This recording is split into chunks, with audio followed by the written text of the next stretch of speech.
Okay.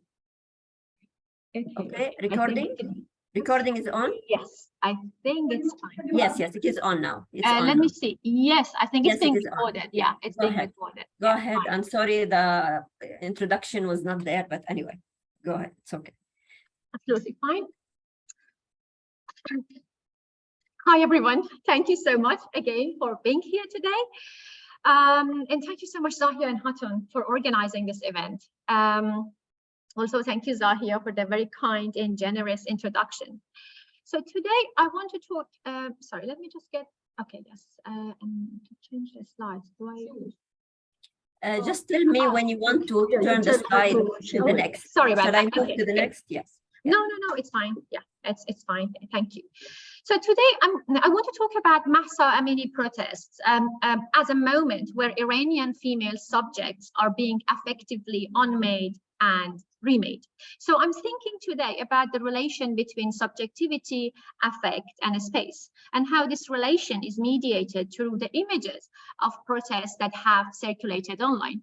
So, and how this relation is mediated through the images of, protests. So we know that in focusing around the compulsory veiling, the compulsory hijab, the protests have targeted one of the ideological pillars of the Islamic Republic and the entire relation between women and the state, which has been so crucial to the imaginary of the Islamic Republic. An entire apparatus of female subjecthood is being retold and refelt through these protests. So in my own work, I have been writing about Iranian women's protests against the forced hijab since 2014.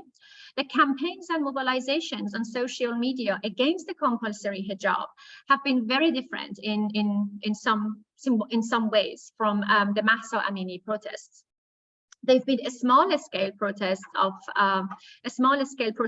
women unveiling and photographing themselves in ones and twos, although they have had very large online audiences. Nonetheless, in my work, I understand these mediated acts of unveiling as reimagining women's relationships, not just to the state, but to the space of the nation. And I suggest that the digital mediation of these protests across social media platforms since 2014 has, if anything, amplified the regrounding of women's protests in the nation, in the national territory, and not, in some transnational cyberspace. So, and this regrounding has implications, as I'll suggest later on, for how we think about international or transnational solidarity.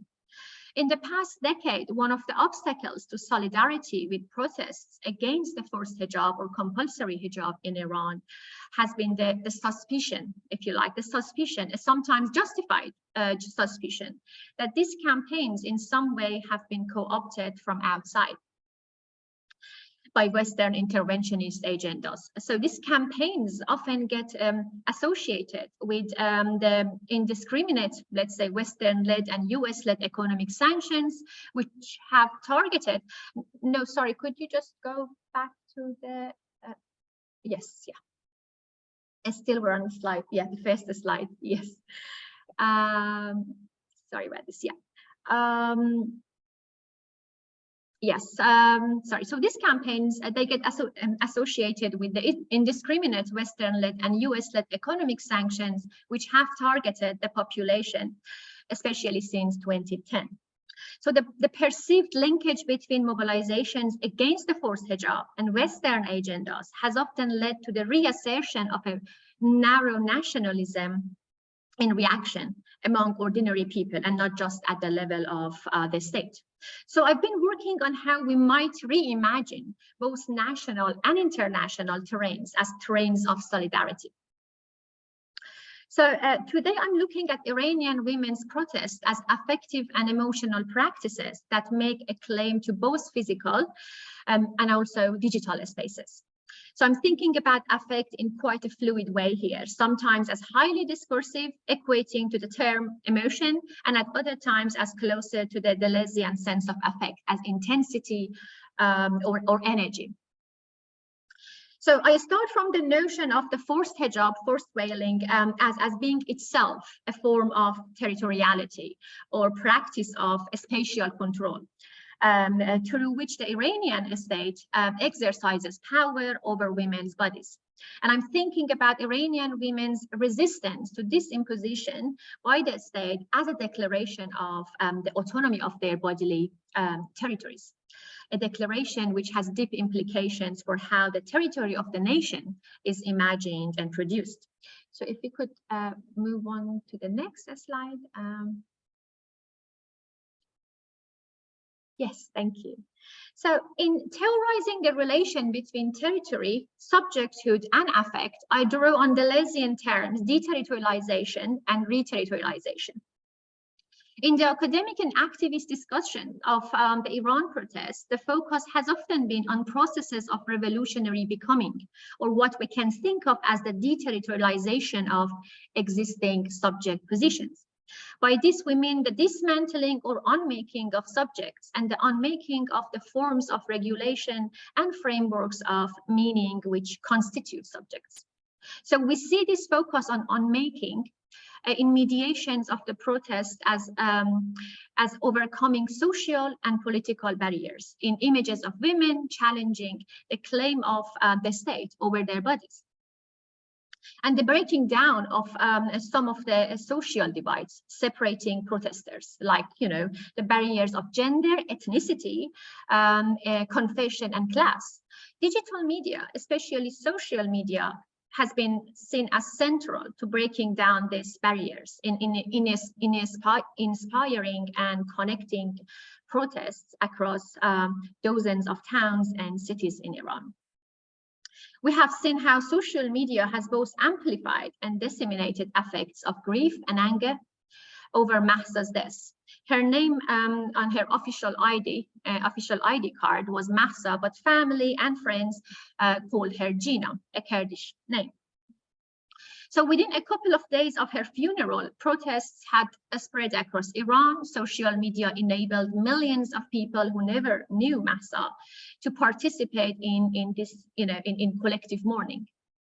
Papayas has called this mediated mourning a kind of deterritorialization of grief, where people interpret and remediate a person's death across a range of virtual and physical environments and different spaces and times. So this mourning extends way beyond the intimate circles of the family. So the mediated affective grief, in this sense, flows across the boundaries of subjects and expands the capacities of bodies. We saw that the first women to remove their hijabs were among the thousands of mourners at Mahsa's funeral in Saqez, Jina's hometown, the capital of the province of Kurdistan in Iran. Their unveiling and waving of their black hijabs could be seen as both an act of mourning and an act of liberation. So we can perhaps see women's collective grief and anger as a kind of affective intensity that deterritorializes the state's regulation of women's bodies. And it is a kind of double deterritorialization that changes the relation between feminine and masculine subjects as well. As Minu Muallim tells us, the Islamic Republic was founded symbolically around two figures, the figure of the veiled woman, as we know, but also the figure of the male martyr. And the role of the veiled sister is to mourn the martyred brother. And since September last year, the position of martyr is no longer exclusively that of men. We have seen repeatedly in the current protests that women are also mourning themselves. They are simultaneously both mourners and prospective martyrs.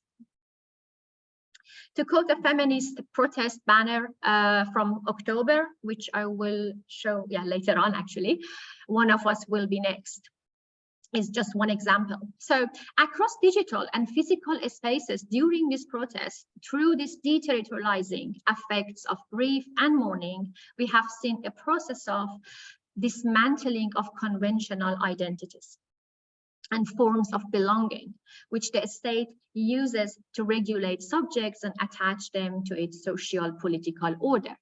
So if we could move on to the next slide, that would be, oh, great, thank you. As the protest spread in the first week, we saw the emergence of another deterritorializing affect, joy. So here I'm thinking about the images that went viral on social media in late September and October, which I think of as images of revolutionary joy. Joy is the primary deterritorializing affect in Deleuzian terms. It's associated with change and becoming, with transformation, with undoing conventional patterns of social life. In her article for Jadaliyya, a protester in Iran who's anonymized as L, has theorized the ways in which women, Iranian women, participating in this protest were creating figures of resistance in the streets, where, as she says, there are few opportunities to take up a space. For example, they may stand on cars and rubbish bins. So these figures, as she describes them, circulated on social media and inspired other women to take to the street. Many of the images and videos show women walking in the traffic, you know, leaping onto cars. Their actions seem to declare that they have the power to bring everyday life to a standstill. So there's usually a clear contrast in these images between everyday routine and the affective intensity of protesting bodies that disrupt this routine. Can we move on to the next slide, please? Yes. Okay, great. Yes. So revolutionary joy in this sense is not simply a more intensive version of happiness, but an expansion of bodily capacity which unfixes the subject in Deleuzian terms. Joy is a desubjectifying process, an unfixing, an intensification of life itself, a coming alive and coming apart. Joyous affect breaks down the boundaries, separating and defining subjects and their territories. Again, in her Jadaliyya article, the anonymous writer L, another protester, theorizes her own experience of a street protest as one where the body is driven by desire and runs ahead of the mind. And the feminist subject only realizes afterwards what her body is capable of. As Elle puts it, people go to the street not with the bodies that they are, but with the bodies that they can and want to be. So the desire that she describes can be aligned, I think, with the idea of disruptive and deterritorializing joy that undoes pre-existing subjectivities. Yeah, if we can move to the next slide, thank you. Okay. I'm also thinking here about the close relationship between deterritorialization and moments of reterritorialization. What do I mean by moments of reterritorialization? I mean partly thinking about the claiming of a space in the street. I'm thinking of the moments when women redefine themselves as feminist subjects through the occupation of a space.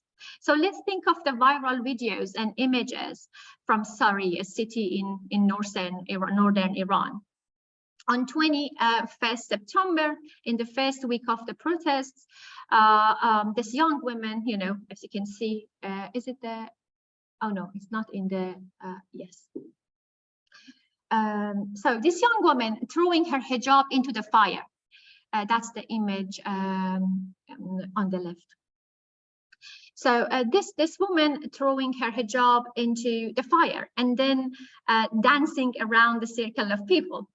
So Nahide Siamdoust has described these moments as like Charshanbe Suri, the Iranian New Year fire festival. And the images also recall the videos of young Iranian women dancing online.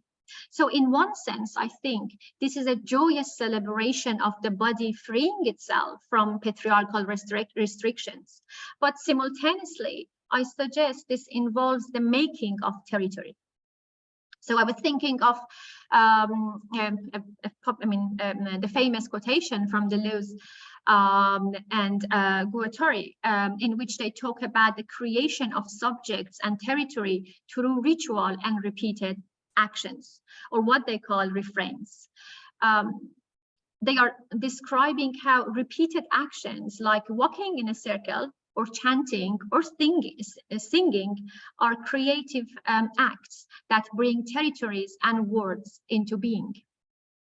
So if we think about the protesters dancing in circles around the fires of burning hijabs, compulsory hijabs, and we can see this in the slide, we can think of these actions as refrains that simultaneously produce new kinds of feminist subjects and new kinds of territory as well. So these repeated and rhythmic actions, they might be gestures, songs, dances, but they could also be retweets and reposts, likes, emojis. They are the refrains or affective practices that signify and mark out new subjects and new words. So more than a space, Buchanan tells us that territory is an act, a passage. It is the composition of one's own world. Territorializing is world making. Territory in this sense is an intersubjective experience that corresponds to a space or spaces that we feel at home in, a livable world. Subjects subjects cannot do without spaces of livability. We can see women's protests as creating a livable territory in place of the unlivable alien territory of the state. I was thinking here about what Mahsa told the morality police in Tehran. Man qaribam inja. I am a stranger here. She was traveling at the time. I am a stranger here. This sentence of hers went viral.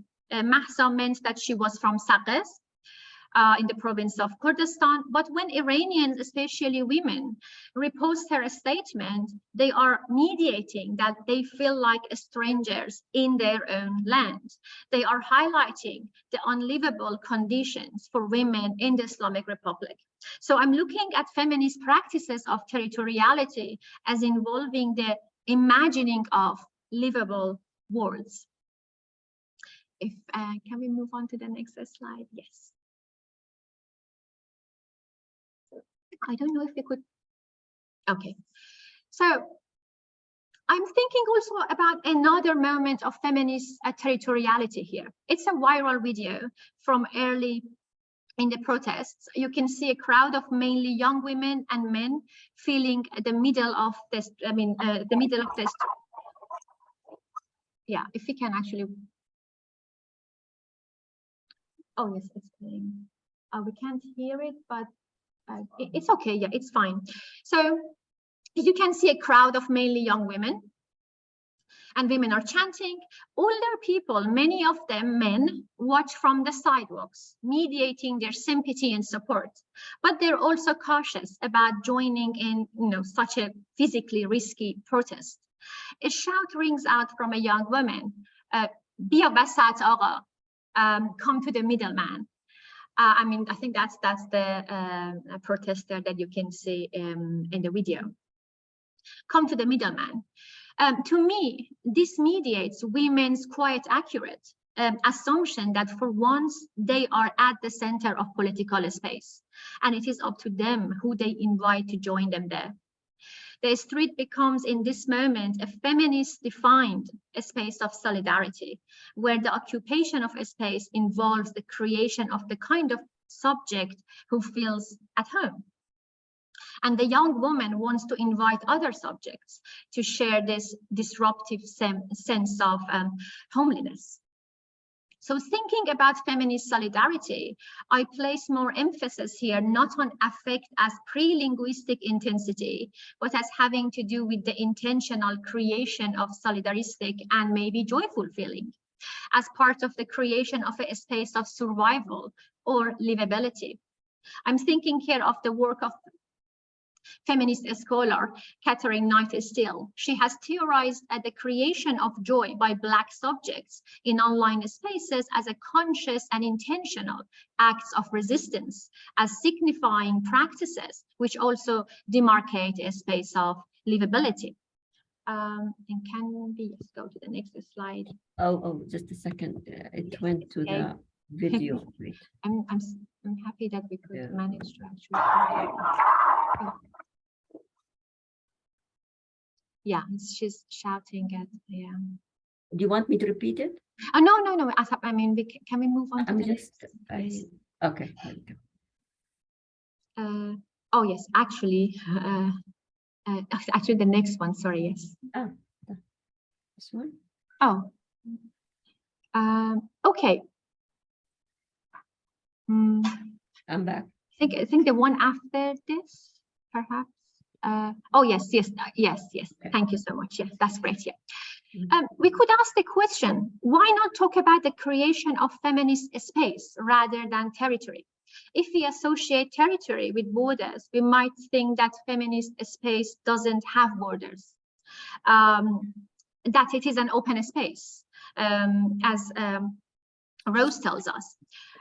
Gillian Rose tells us. After all, those who create this space wanted to expand. They want people to come to the middle, biya wasat agha, join the circle around the fire. So why a territory and why territoriality? So I think part of the answer is that this space is contested. And contestation is implied in the practice of territoriality. In claiming a space, Iranian feminists or protesters are also taking that space away from another entity, the state. To give you an example, here's an image of another video which went viral. This was also posted on 21st September in the first week of the protests. It shows a young woman without a veil, without hijab, sitting on the bollard as 2 or actually 4 cops look out for signs of other protesters. The policemen act as though the young woman is utterly marginal to their own occupation of the urban space. But like them, she's also claiming her own territory. So the police pretend to ignore her and look anywhere but in her direction. Meanwhile, she becomes a focus for passers-by who clearly voice encouragement, which she acknowledges by giving the thumbs up.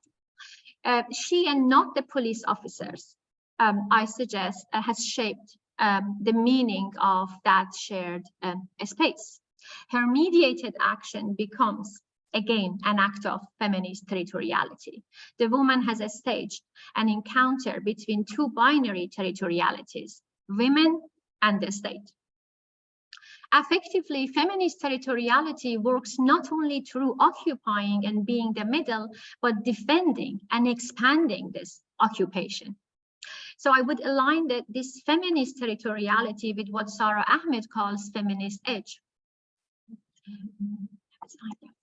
Feminist edge is an affect that emerges not just from anger at injustice, but from coming up against injustice and oppression. So it is an act of, it is an affect of what Ahmed calls againstness, which gives a shape and boundary to the injustice, but also to the subject who resists. So I'm suggesting that Sara Ahmed's notion of edge can be seen as a kind of territorial act, territorial affect. Edge creates a border to feminist territory. Okay, so as I see it in the video of a sitting woman and in many images or videos of feminist protesters, there are 2 simultaneous processes or movements. On the one hand, I'm suggesting that women's action deterritorializes the state, the police's practices of territoriality, And the police's practices of territoriality become futile and laughable, while her action also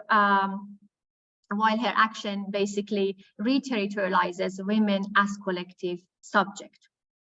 Her action is amplified and in a sense constituted through the mediated space of appearance, which we can also think of as an always, like open digital archive.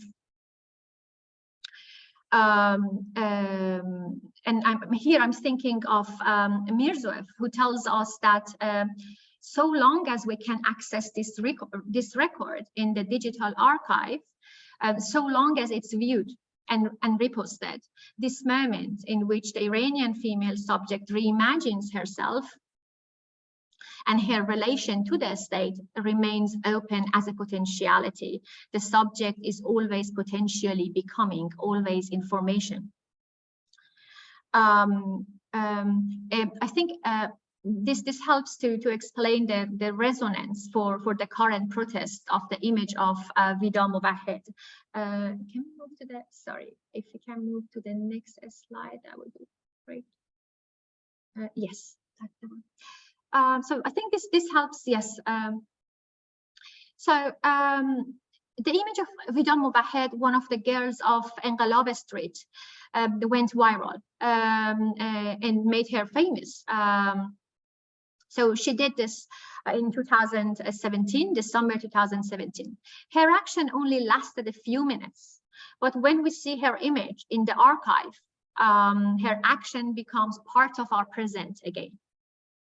We can perhaps envisage the female subject as moving between affects of becoming, which involve departing from the territorialized space of the state, and affects of being, which are associated with regrounding or remooring the subject in another territorial imaginary of a space yet to come.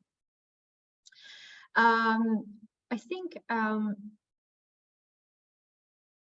do I have another 5 minutes? Okay, I think that's actually my last slide, so that's great. If we could move on to the next slide. Yes, actually, yes. No, I think the next one. Do you want the next one? Yes, the next one will be, yes, that's the one. Thank you so much. Yes. I want to recall again Minu Muallim's observation that the representation of blood martyrdom and the veil were the main sites of subjectivity at the foundation of the Islamic Republic. These sites, as Muallim argues, assigned radically different yet complementary positions to men and women. And I mean, this is my last image, and we can perhaps see how far subject positions have shifted, from the 2018 image of the girl of Enqilab Street, and to this one. So,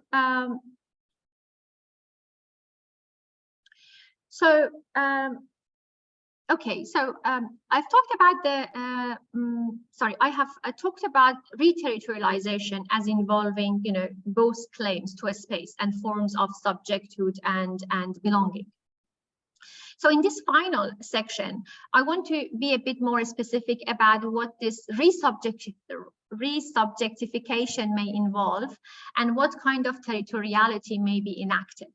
So we can see, I think that the imagery of the protests resituates the relation between women and the nation, which has been central to the claims of the Islamic Republic to embody the nation.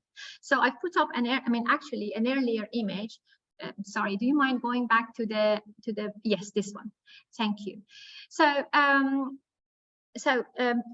yes, this is an earlier image to show how things have shifted here. So this was a very famous, as we said, this is a famous icon made of Vida Mowahed, the first girl of Enqilab Street that went viral in 2018. I was just talking about. So when one of the girls turned up not her another girl. She turned up at the Canadian Parliament to advocate for Western sanctions against the Iranian government. Iranian conservatives seized the opportunity to use her action to tarnish the whole protest movement and to denounce the Girls of Inqilab Street as just a fabrication of the West. The famous viral image of Vida was subverted so that the Girl of Inqilab Street, in rejecting the veil, is also represented as rejecting and standing outside the nation. So not only that, her action wounds the nation.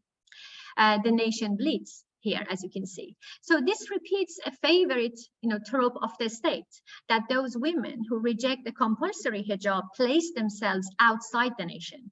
They injure it. Men serve the nation by dying for it, shedding their blood. Women, by wearing the hijab, embody the nation that men are martyring themselves for. So if we go back, yes, sorry, if we move to the next one. Yeah, so, and this, the last one actually, yes, this one, the last one, exactly. So this image is from a BBC story, which includes a video taken from the motorway near Isfahan on 6th of October. The video shows 3 women hanging a banner over the motorway. The banner shows a map of Iran as the body of an unveiled woman. A woman who has shed her blood for the nation. The female figure is represented as the nation, and the nation's body is filled with blood. So around the borders of this national body, which is female, we see multiple handprints in red, which we can call indexical signs of female presence. And below the image, we see the words that the next one will be one of us. The women hanging the banner are simultaneously protesting against the murders of women by the state and in a way declaring their readiness to be martyrs. We might read the slogan as both a statement of intent and a prophecy, an assertion of will and a statement of what will be.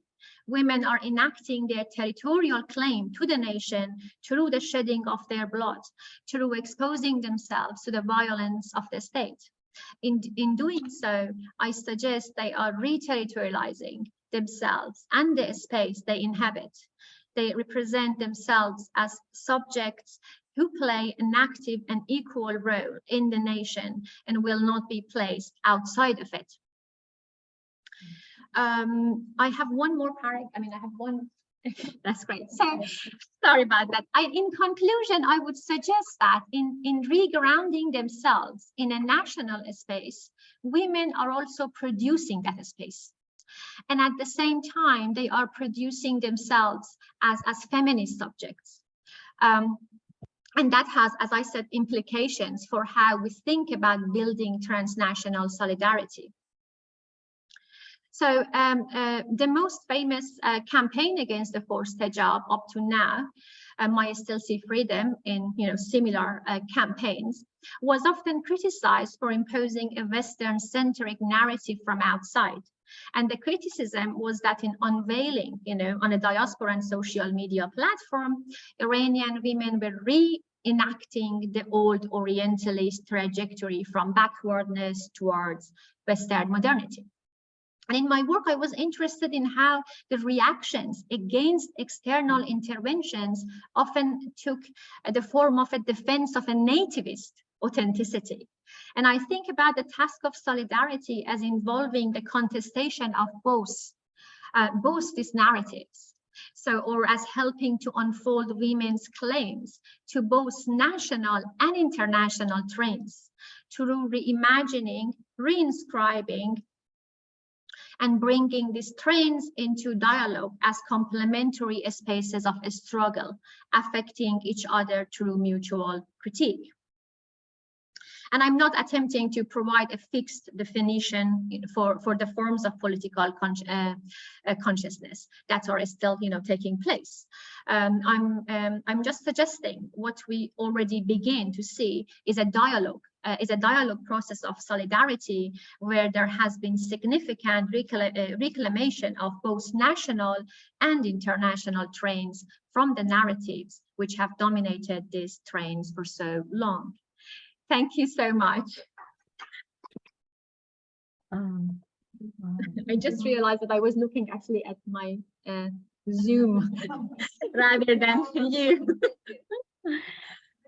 Thank you very much, Sara. This was very inspiring and disturbing as well, but also it gives hope when we look at how Iranian women have created all these different representations of their either solidarity or of their resistance.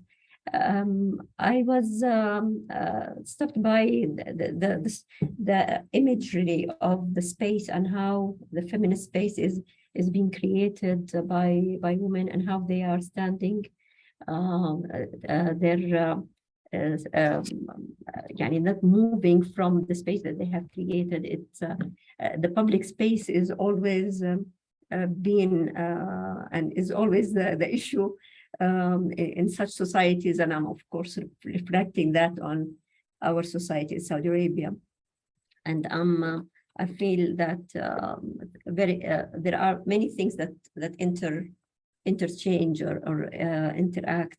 I was just wondering, my note is about how much, Iranian women, they know the extent of their resistance and the extent of their standing against the state, especially with the actual executions and so on. So I was wondering whether the movement of Mahsa Amini has changed since then. Can we say that it has decreased, or it has been intimidated, or it has taken other forms? And yeah. Shall we take a few questions? Zoom, then I can connect to your own. Yes. Hatun, we haven't got a lot of time, so if we can invite a few questions. Yes. We can sit here together. So if you could please, if you could. Yes, I can. No, you can just sit where you are. It's fine. So if you can invite some questions. Anybody? Because we're in a university building, we have to leave early. We have to leave by 6 o'clock. So if we can invite a few questions, whether from this room or from the audience on Zoom. Do you have any questions here? Raise your hands. So from Zoom, anybody has a question? I'm afraid the time is very tight. Anastasia. Go beyond an hour. Thank you. I'll be very quick. Sara, wonderful paper. Thank you so much. I'm always curious with your work, how you choose your materials, because there must be quite a lot going on. So it kind of is a methodological question, but park that for now, and perhaps we can get to it later. Thank you. Yes, if we can have any more questions, please.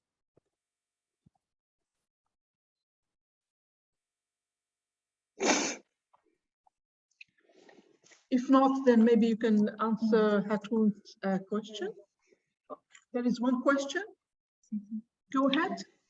Yes, thank you. Ziba.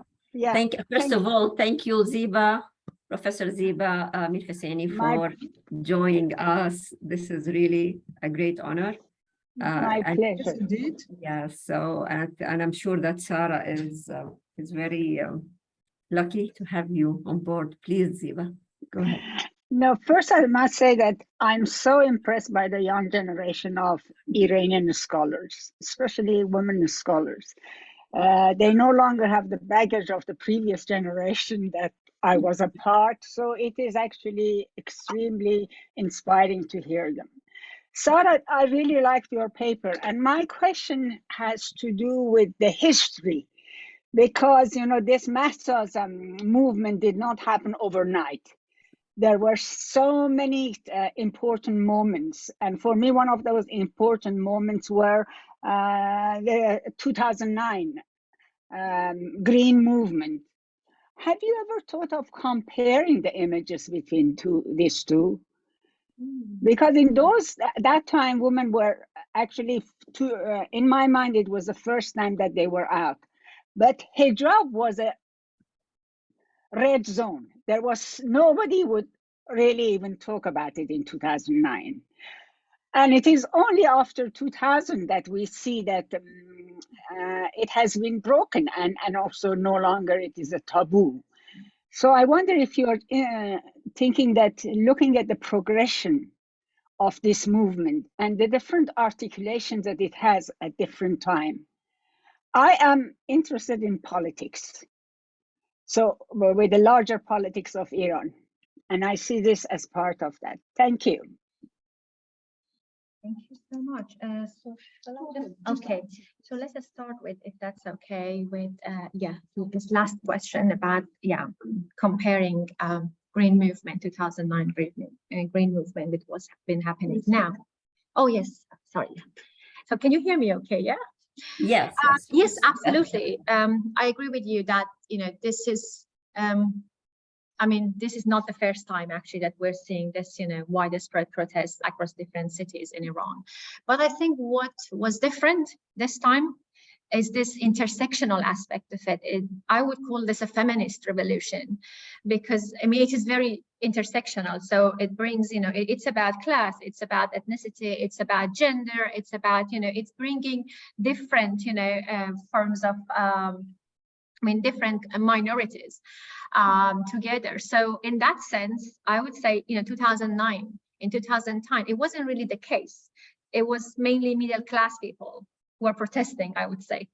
And it didn't really, spread across different, cities in the country. It was, no, of course, but not to this extent, I would say. And for, at the time I was in Iran and protesting, but what I remember, it was mainly middle class people, students especially, and I think gender issues, it wasn't really part of, part of the collective thinking. So it was to do with politics, but politics was seen within this narrow, very narrow, framework. So again, I think this was something influenced by, the reformist era or by the reformists, because for them, even though they always had this, progressive ideas around gender and around women's rights, but they remained more or less basically quiet when it came to an actual a change of the scene. So yes, I would say for me, I wasn't really excited in 2009 because I felt that this is not my protest, this is not my, this is, I'm there, but I don't really feel part of it. It is still, pretty much exclusionary, I would say. But this time it's different. So it's very intersectional. It's a feminist movement, and maybe that's partly why my friends, relatives, or my generation were really excited. 80s generation or Daesh Asti, we're very excited to see that for once feminism is part of this inclusive, I would say, intersectional movement. And that's what makes it, a progressive movement, I'd say. I don't know if I answered. Yeah, sure. What from now? What's going on? I think this is pretty, oh, yes. Yeah. I mean, probably, as probably you can imagine, the protests and the scale of it has decreased, absolutely. But I think in terms of, new frameworks, within which we can think about politics and gender relations differently. this is something that is happening right now. So especially younger generation, those who see me actually, or my generation, as people who didn't really, you know, bother to bring in, you know, feminism more seriously into their politics. I mean, I do disagree with them, but this is, you know, the common understanding amongst them. For them, this is pretty much an ongoing conversation, an ongoing discussion, building, you know, on these protests. And yes, so I do think that these protests have changed the ways in which we think about feminism in Iran and gender relations in Iran. Absolutely. So yes, they may have decreased in terms of their scale, but it's not something that, you know, it's not a finished, basically, revolution in that sense. Yeah, it has created possibilities of, you know, different futures, basically. Yeah, sorry. And I think, yes, yeah, I think there are some questions. Carry on. I'm just checking the chat. Yes, there is Alejandra is asking question. Do you want to say it yourself, Alejandra? Yeah, I think Anastasia. Yes, thank you very much. Oh, there was the question of Anastasia. Alejandra, just a moment. I think there was something about my digital archive. That's so. I mean, mostly what I did was I did interviews, but I didn't really use interviews in my, you know, work. So for me, mostly archiving what was happening. So I started in 2014 with a completely different, you know, campaign, My Still See Freedom. And then this massive tensions between the national, international, the local, you know, the global, the imperial, the post-colonial estate. This was something that I was interested in. So I was following closely, you know, this, I would call them, they're basically what we can call popular feminist, you know, platforms, digital platforms on Instagram. So I was archiving, you know, their posts, images that they were sharing, also, archiving the conversations. But then also, of course, I've been following hashtags. So hashtags, in a way, allowing us to see these trends, but also what sort of conversations rise from within them. I mean, again, this is a very tricky area, because whenever, you know, I'm submitting this article, I'm always worrying, oh my God, there's going to be a question about my methodology. But I mean, it's good. But I think, mainly, I think following hashtags and also sticking to popular platforms. That's great. Thank you. Thank you, Sara. Very important stuff. Also archiving images that go viral, because I think, you know, they're like national memories sometimes attached to them. You know, people have, you know, memories about certain images. They keep getting, you know, posted and reposted to the extent that you don't even know, you know, how they, you know, how this, you know, started, basically, how the whole process started. But yes, also archiving images. Question from Alejandra, and then we have to close. So what was the Yes, question again, Alejandra? Thank you very much. Very quickly, and it's related to the question that Professor Siva did a while ago, and it's related to if you consider also there is a difference between Western narratives regarding green movement and the current movement, please. Thank you. Western narratives about the green movement. There is another question. Sense? I mean, you mean, so you think there are different? I mean, okay. I'm asking you if you also see a difference or a similarity in the way that the Western perceive and do a narrative about the green movement and the current movement. Yes, absolutely, I do. But I think it has something to do with politics as well. So let's say in 2009, in 2010, when the protests began to spread across different cities in the country, then we had 2010, you know, harshest, you know, US sanctions on Iran. So when people, you know, went out protesting, then in a way it was, a good opportunity to show how, people are unhappy with what's going on, inside Iran. So there was this interest in, capturing and in, reporting on this protest. But this time, I just felt that no one was really interested as such. So, I mean, at least for the first, few weeks. Also, it's a bit tricky because, when you see Muslim women, they're setting their, veils on fire, or they're protesting against the compulsory hijab, then all these narratives that may seem completely, normal inside Iran with its own, geography and politics, then they have different interpretations outside of this territory. So in the Western media, they have a completely different, way of, approaching it. So yeah, sorry. Yeah. If we take this question from Amina Ansari, she says, if you can read it here. Oh yeah. Yeah, and that would be the last question, I'm afraid. Yeah. Do you want to say it yourself, Amina? We can only take one more. Yes, I can. I'm just wondering, firstly, I absolutely loved your talk.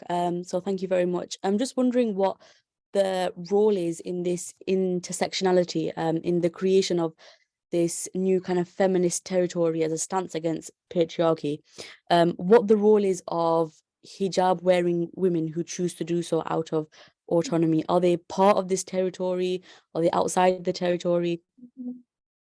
The women those who wear the hijab. Yes, but I think your question had two parts to it. It's like the first part you mentioned intersectionality. Am I correct? Yes. Yes. I mean, let's say when we're talking about the green movement, I wouldn't, call that an intersectional movement. I would say it's still very much, exclusionary practices within that movement. But when we're talking about this, Mahsa Amini movement, then I would say intersectional, because, women, women particularly, especially women, are every step of the way, they've been, rejecting, predefined definitions of, let's say, class, ethnicity. Mahsa is, is a Kurdish woman, and this could be a tricky area. Oh my God, I'm protesting, and what if, the state is going to think, oh yes, you're what do they do in Iran? They say, oh yeah, these are separatists, so they're a threat to the nation. But I can see how, this generation, what they're doing, and I would say this is a completely intersectional movement, they're basically deconstructing, all this narrative, saying no, calling her Jina rather than Mahsa has nothing to do with, the state propaganda. So they're basically resisting these ideas around gender, and also around, because, there's another aspect to it, and it's about the fear and anxiety of many feminists in Iran in 80s and especially in 90s during the reform era, to talk about, let's say, to talk about anything beyond, let's say, to talk about gender and sexuality outside its conventional borders, in conventional norms. But now we don't see this, anymore. So there is, no one is afraid of saying, yes, we're supporting, queer people, we're supporting LGBTQ, and we're also protesting. So there is this, openness, if you like, which, yeah, I would see again as larger, intersectional framework of this movement. I'm not sure what to do. There is a hand by Elena Maestri. Yeah. Shall we just take it, Yeah. and then if they kick us out of the room, we just go? Go on, Elena. Thank you. Just it's not a real question. Just I would like to thank Sara for her amazing presentation. And I was really impressed in particular by what you said about the representation of martyrdom, which was something strictly related, on the contrary, with the regime before. And now they represent it in their own way by relating it to their own discourse. So, and also the rituals and practices of Iranian culture that you mentioned. So I was really, really impressed by your speech, and thank you very much. Just these few words, and thank you, everybody. Thank you, Elena. Thank you. Thank you. I think I'm afraid we have to bring it to a close. Yes. We are really restricted by time, but thank you all for attending this interesting lecture. And thank you so much, Sara, for this amazing presentation. And it's good to have you back. It's exciting because it reminds me of, oh, my PhD. There's Thank you all. Both supervisors and